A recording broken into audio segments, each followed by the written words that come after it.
Nüüdseks me oleme õppinud tundma mitmeid olulisi valgusõpetusega seotud mõisteid ja seaduspärasusi. Ja on aeg hakata neist kokku panema aru saama, kuidas tekib kujutis. Kujutistest rääkides on hea pöörduda sellise nähtuse poole nagu camera obscura. See on kõigi tänapäeva kaamerate esiisa. Nimelt juba vanadel aegadel märgati, et kui meil on suur kast või tuba, mis on täiesti pime ja teha seina sisse pisike auk, siis tekib selle augu vastas seinale kujutis sellest, mis on väljaspool selle augu ees.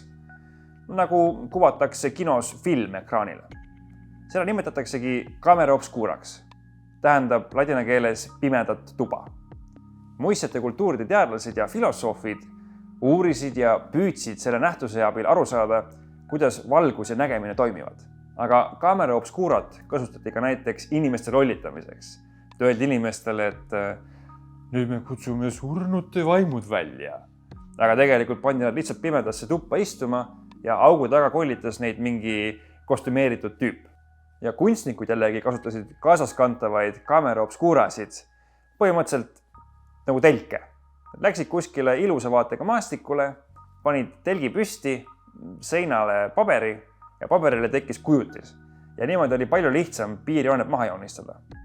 Ja veel hiljem tulid inimesed selle peale, et teatud ained reageerivad keemiliselt valguse käes.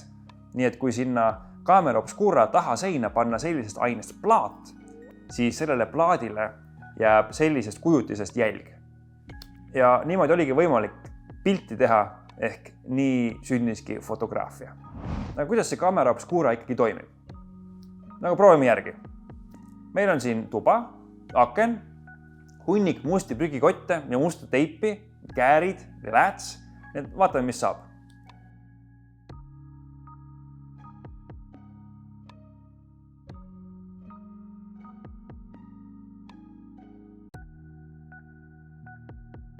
Viimase sammuna võtame siit papist väikese tüki välja. Ma arvan, et kõrab väga hästi. Proovime järgi. Okei, Kristo on sees, ootab filmi. Ja tegelikult, mis ta praegu peaks nägema, ongi see ilus väike metsatukk, mida kuvatakse läbi camera obscura pilu siin vastas seina. Nii et see peaks olema täpselt näha kõik. Ja tal päris igav hakkas, mida väike show'd ka.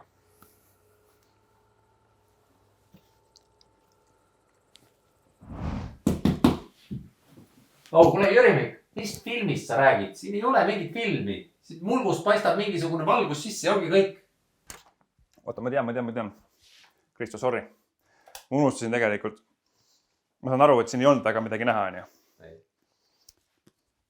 Me peaksime kasutama seda väikest pilu, mis peaks tegema selle valguse, mis siit tuleb, palju teravamaks. Mida kitsam on, seda paremini Kristo võib filmi näha. Proovime kohe.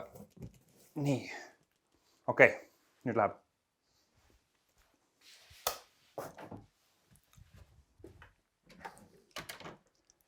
Jürimik, no nüüd ei ole enam üldse mitte midagi näha. See pilust ei tule mitte midagi läbi ka enam. Ilmselgelt peaks midagi muutma. Ja ma arvan, et kolmandal katsel, mida ma tahaks muuta, on see, et ma võtan selle ülikitsa pilu, võtan ära ja ma asendaksin selle natukene suurema auguga, mis ma tegin. Et siit võiks tulla rohkem valgust läbi, aga samas jääks pilt udusem.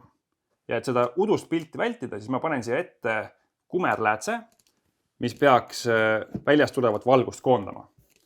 Ja kuna ma juba panen kumerläätse, tähendab see seda, et meie koondumispunkt tuleb ette poole. Ehk ma ei saa seda enam mitte seinale kanda väljast tulevat pilti, aga ma saan seda teha siia ekraanile. Nii et loodetavasti Kristo väga ei pettu ja ta saab endale meeldiva filmi kogemuse. Okei, lähme. Ilus taust on olemas, nii et teeme väike show'd ka. Näeb mind, Kristo, jah? No ma näen sind küll, ma olen nõus, et see on kujutis täiesti sellest, mis seal väljas toimub, aga kuule, kas sa eest ära ei saaks tulla või? Ilus taevas oleks ilus puud, aga lihtsalt mingisugune, ma ei tea, mingi nukitsamehe moodi mingi töll on seal ees. Ühesõnaga, meie eksperiment põhimõtteliselt töötas. Me saime kujutise küll mitte seinale, aga ekraanile, mis oli üsnagi terav. Ja võib-olla kui sa tähele panid, siis see kujutis oli tagurpidi. Kuidas sa seda füüsikaliselt seletaksid? Mis meil siin toimus? No võime seda rahulikult animatsioonist vaadata. Meil on siin see osa, mis on õues ja meil on päikesevalgus.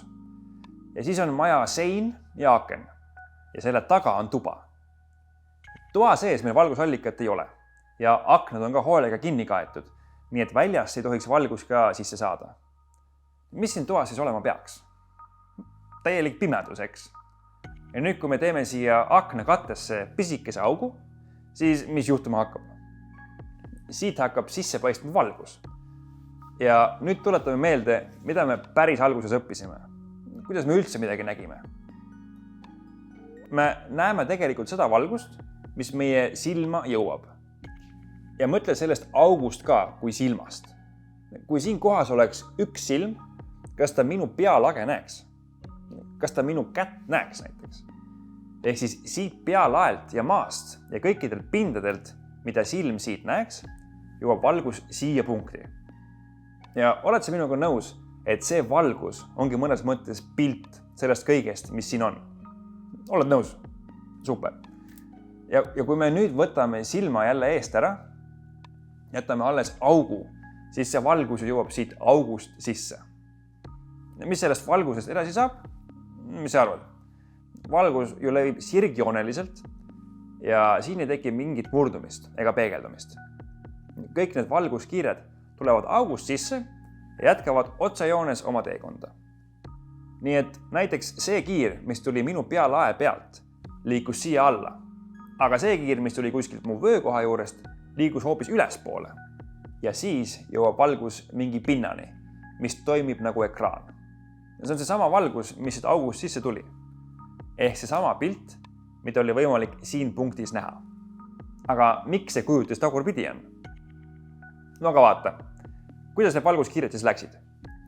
Siit ülevalt läks kiir siia alla, alt jällegi üles.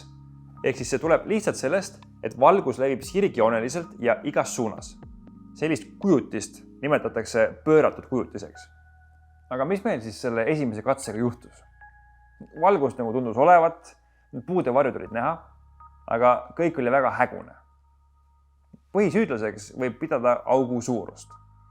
Kui on väike auk, siis näiteks kõikidest kiirtest, mis minu nina otsast hajusalt peegelduvad, jõuab läbi augu ainult üks. Ja see langeb ekraanil ühte konkreetsesse punkti. Ehk kujutisel oleks mu nina ots ainult siin. Aga kui me auku suurendame, saab sealt läbi mitu kiirt. Need langevad ekraanil eri kohtadesse. Ja seega kujutisel on mu nina ots justkui mitmes kohas. Ja seepärast näibki suuremast august tuleb kujutis meile hägune. Aga mis siis selle teise katsega juhtus? Oli ju väike auk.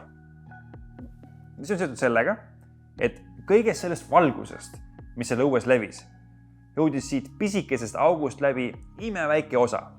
Ja seda valgust ongi lihtsalt väga vähe. Ja seetõttu oli kujutis ka liiga nõrk, nii et kaameraga seda ei näinudki.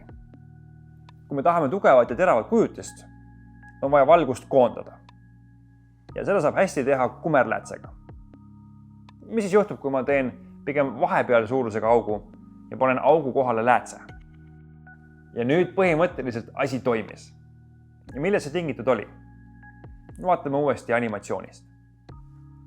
Nüüd langeb läätse pinnale rohkem valgust, kui sealt august eelmine kord läbi tuli. Lääts koondab seda valgust. Ja nüüd me liigutasime ekraani täpselt kohta, kus valguskiired koondusid. Tulemuseks oli see, et näiteks minu nina otsalt tuli läätse pinnale mitu kiirt, aga kõik koondusid ekraanil samas punktis. Okei, selle video kokkuvõtteks. Camera obscura on pime ruum, mille ühes seinas on pisike auk, kust tuleb valgust. Ja august tuleb valgus tekitab vastas seinale kujutise augu ees olevast. Camera obscura on tänapäeva kaamerate eelkäija. Camera obscura kujutise tugevus ja teravus sõltub augu suurusest ja ekraani lähedusest. Kui me tahame tugevamat, teravamat kujutist, tuleb augu kohale asetada kumerlääts. Ja ongi selle teemaga praegu kõik. aga füüsika avastamisega lähme lõbusasti edasi. Nii et telli Videoõpsi kanalit ja hoia silma peal ka Videoõpsi Facebookil ja Instagramil. Ja kui sul tekkis küsimusi või mõtteid, siis kirjuta neid julgelt alla kommentaaridesse. Aga see video on vaid osa suuremast loost. Me teeme neid füüsikavideoid koostöös loodusainete õpetamise ökosüsteemi pakkuva iduettevõttega Praktikal. Ja see tähendab seda, et meie videod põhinevad Praktikali õpilugudel ning käivad hästi kokku teiste digiõppematerjalide ja põnevate katsetega, kus saad õpitud oma käega järgi proovida. Kui sa ei ole veel Praktikaliga tuttav, uuri kindlasti kodulehte praktikal.ee.